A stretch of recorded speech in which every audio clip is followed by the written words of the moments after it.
hắc lòng bên xin thâu nơi giờ dài thâu lạnh máu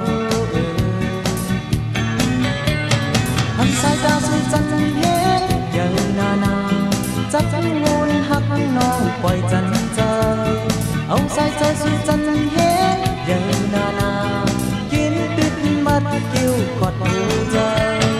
ta khi máu giòn bó non hu mọc mi ban âm vì ta ồ chắc hắc non dâu âm nhạc lời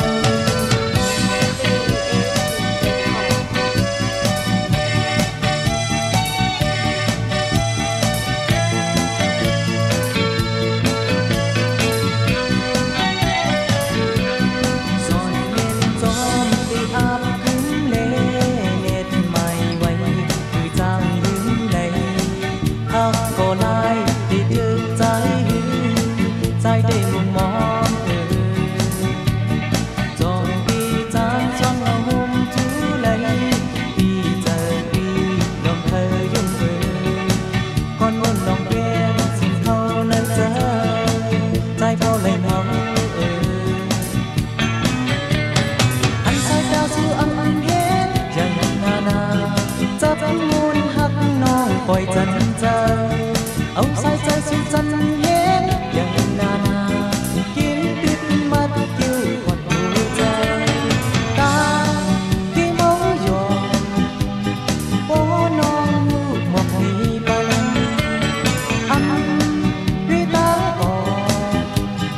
chắc hắc non dâu âm dàn lời